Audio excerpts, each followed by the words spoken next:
Hello folks and welcome to Effect Zero Profile Production, and next part is Sakura Night 3. So, that's just adorable, I think.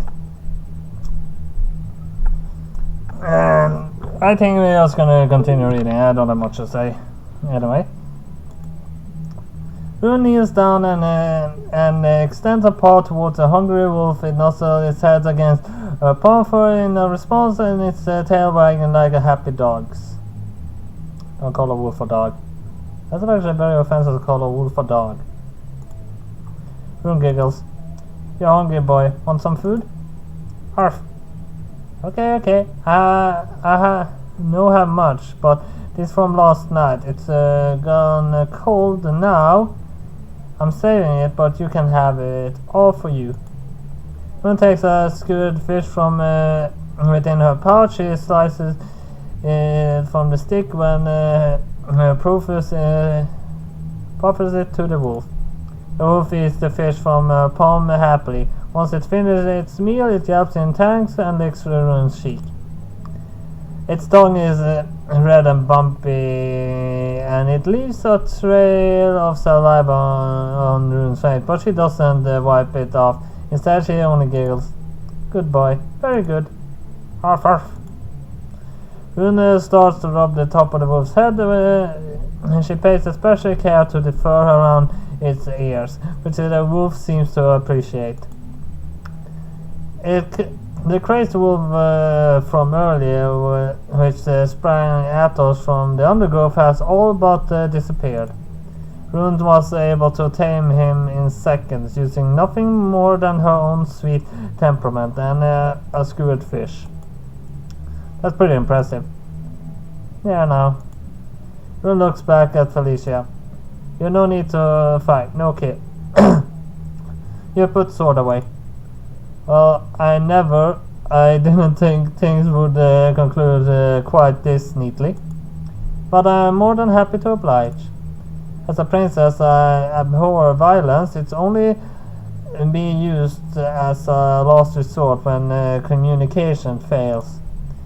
In my close-mindedness, I assumed one could not communicate so with a wild animal, but your perseverance has shown me differently, Rune.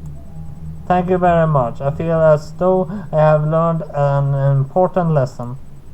Felicia sheathes a sword and she looks back at the cave. So, my little furry friend, is it alright if we go inside the cave? Your mistress will not mind, will she? Arf. The wolf yips in response and Felicia frowns. What did he say? He said Saga will mind, but that's fine. She always forgets to feed him, and she angry often. Like. We nicer than Saga, so he lets us inside. He wants to fight. He wants to help us. He wants Saga defeated too. Then it seems our wants are aligned. Yeah. I never thought I'd be getting help from a wolf of all things, though. They're supposed to be the natural enemies of us cats. That's I don't understand why some dogs and cats fight. I mean, I know one dog ran after a cat, but the cat was up in a tree and hissing at the dog faster than the dog ever could catch up. And it was because it got a little piece of food, and the dog got jealous. Even though it had also gotten some. The world is a funny place. Not so funny. We all work together. That's the best way for peace, I think. You want a peace too, don't you, boy? Arf. The wolf yips in response to licks Rune's face. She giggles. I knew it. Rune rises to her feet. She stretches, raising her arms to the sky, then stares at the mouth of the cave with a determined expression upon her countenance.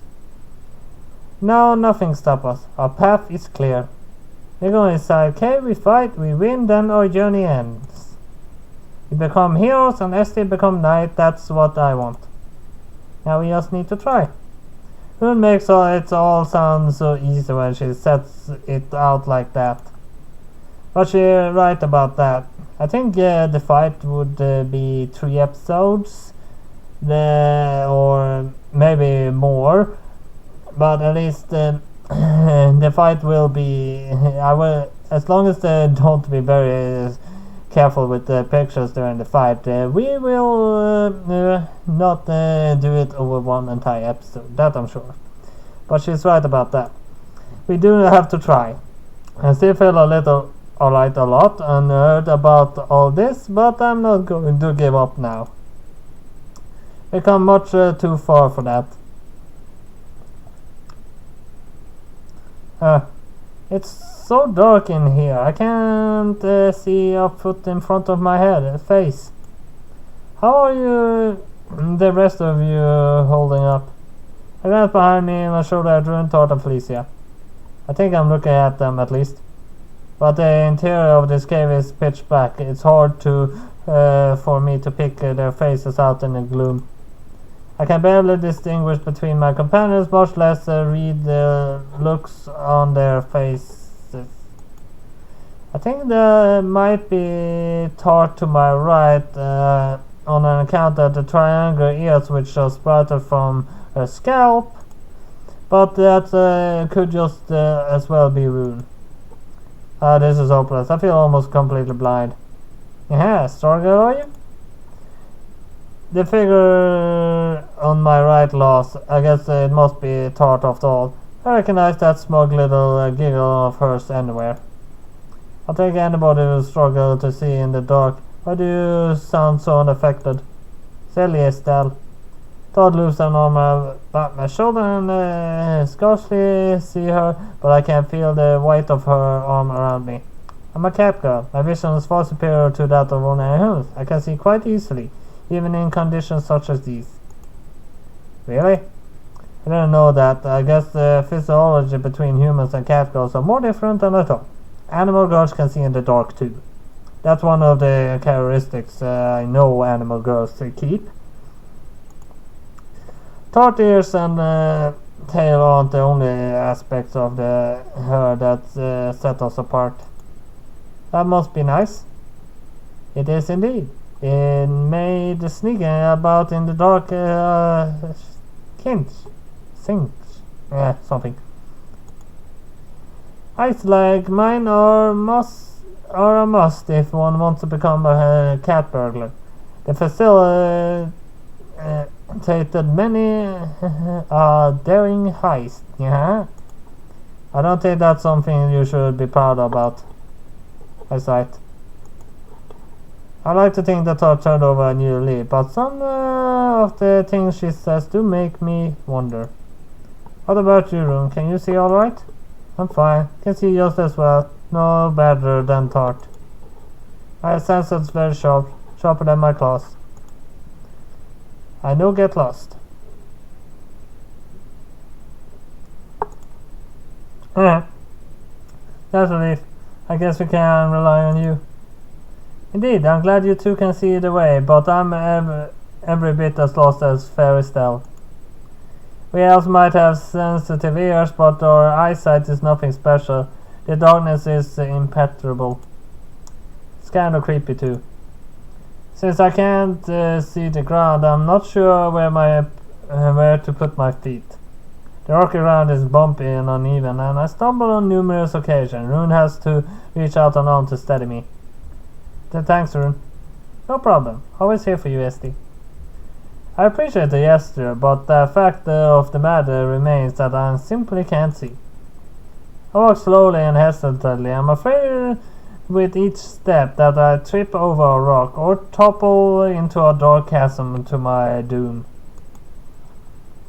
What if there are traps set up in this place?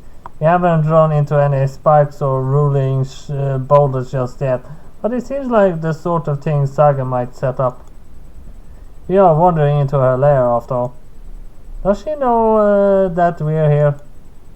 What if she sets a bevy of monsters after us?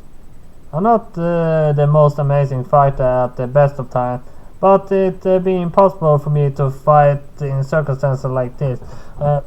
I'd be too afraid to accidentally decapitating one of my party members to even draw my sword.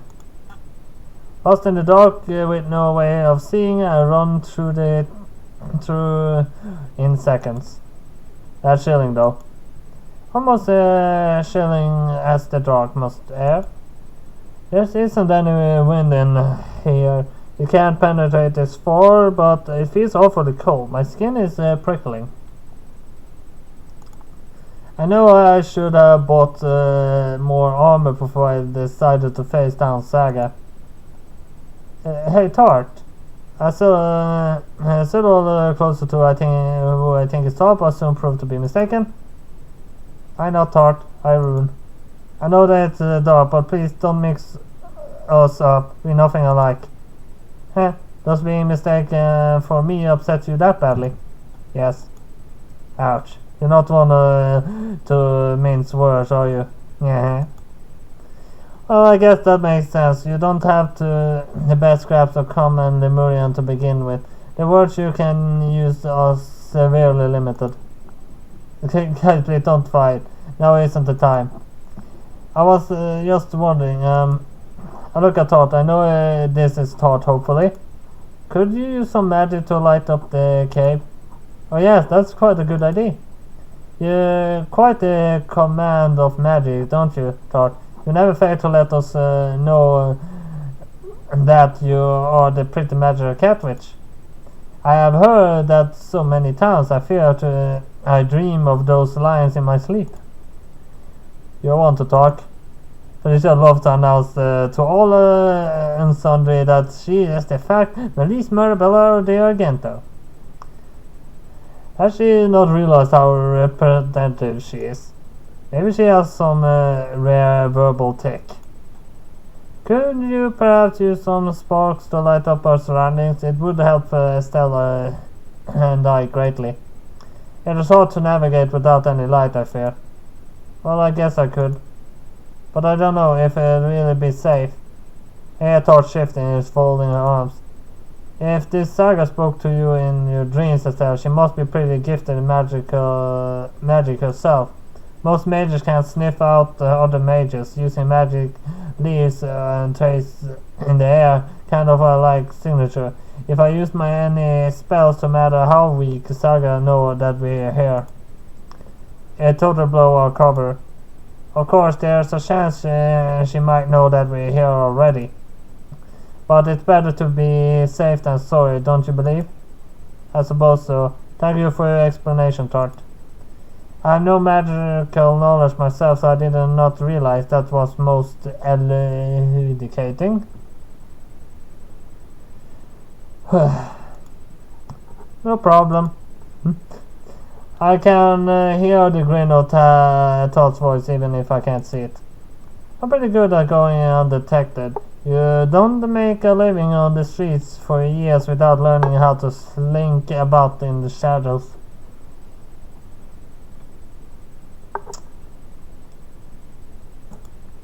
Still, that is kind of strange. What's strange? That you don't know any magic. I thought elves were supposed to be some of the most talented mages there are. I believe actually elves always knows a little bit of magic. Even if just the minor magic, they should at least know how to cast novice spells. But anything beyond that, I can't be sure of. It depends if they trained for years and years. I thought you guys were all one with nature. Why can't you command the vines or water at the very least? I wondered that too, actually. I didn't want to ask, in part because I thought it might be rude, and in part because I was afraid that Felicia launching into yet another one of her lengthy diatribes. But it's odd that Felicia, as an elf, seemingly has no magical ability whatsoever. Elves are supposed to be renowned for their magic. Oh my, it seems I have made you worry. My apologies, it was not intentional. I will try to explain my prejudice, man, but worry not, I shall be brief. That's small mercy. Do I know in Felicia warped the concept of time, her brief could be anywhere up to 6 hours. It is true that most elves are born with the innate ability to cast magic, but not all. There are a few rare exceptions to this rule, and I happen to be one of them. I thought I was born to the king and queen of Greece. I have no magic abilities to speak of. My parents were quite shocked when they learned how powerless I am. So were the courtiers, my extended family members, and all of Greece's citizens. It was unheard of at the time, but the king and queen to sire a completely non-magical child, and for it to be their firstborn too, caused quite a commotion. People feared that it would be unfit. I would be unfit to rule. It is the duty of the king and queen to protect the kingdom after all. There was talk of my inheritance being annulled and the right to future queenship passed to my younger sister.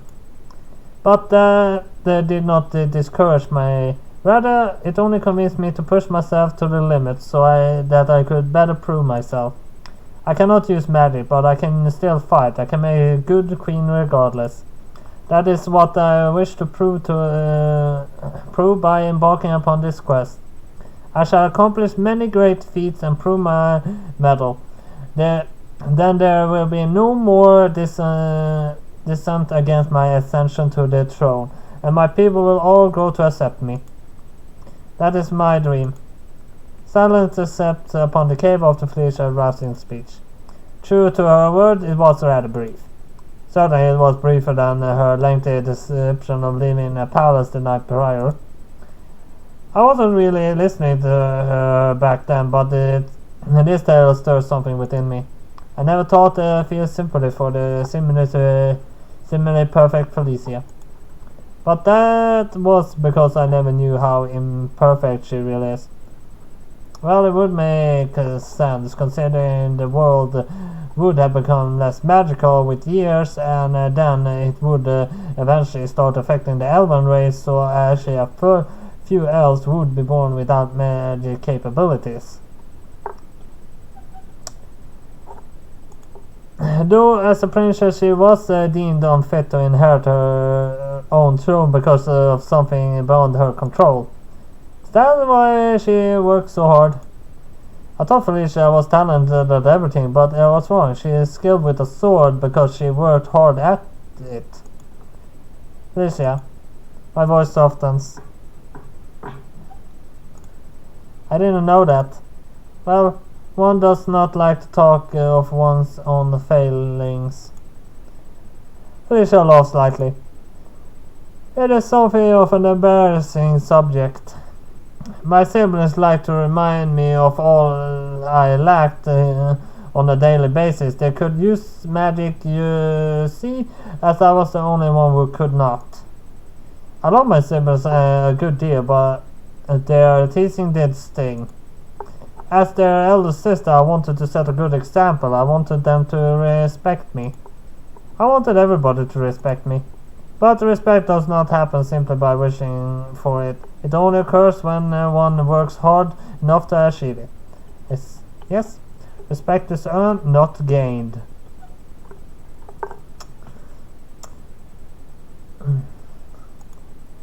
I was born with a disadvantage, yes, but I shall not succumb to it. Neither do I care to dwell on it. Moping about it shall not change the things. Only action can show my true resolve. Go figure. Imagine this weirdo having such a sympathetic backstory. I thought you were supposed to be a super rich lady who grew up in a palace and had a maid to do your bidding. I didn't know you ever felt inferior. I don't like to dwell upon such things. But I admit, in my darkest moments I have wondered whether I was born under an unlucky star. It doesn't seem fair, really, that I should be marrying that so because I have something beyond my control. But I think my misfortune allowed me to sympathize with others. I wish to help people so that they do not have to feel as I ever did. I want to be a queen. but I would like to be a valiant knight too. Felt serious, that's rare. She tried hard, I never knew. Maybe I just fell too fast. Oh my.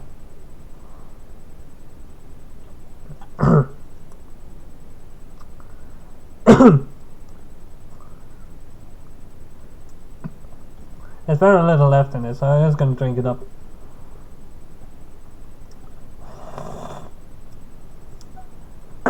Yep, it's empty. Felicia giggles. Are you saying that you finally understood my charm, Rune? Are you sorry that you were ever mean to me or gave me the cold shoulder? If you wish to apologize and throw yourself into my arms, then I have no objections. You may cuddle me all you want.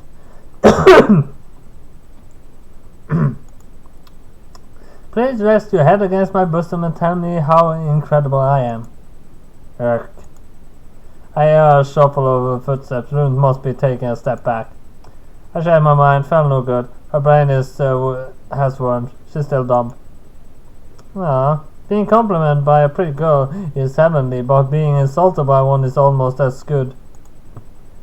I have a big heart, and I will accept any words you wish to throw at me. Of course, I would only be too happy to accept your hugs too. Please embrace me with your warm body, Rune. No, no embrace. You get back. Now, don't be shy. I know you love me, really. Felicia tries to pull Rune into a tight hug, but it's too dark, and she can't really see where she's going. Rune, by contrast, can just see just fine. She is able to sidestep Felicia advances with ease. Felicia launches past Rune, and she's moving so fast I can't stop herself. Oh my. She totters on him, her head reaches out in the dark, trying to grab the wall of the cave to steady herself. Yeah. But rather than cold unfailing urge, her fingers instead clamp down around my chest. I can't remain upright. Now I'm falling too. Eek.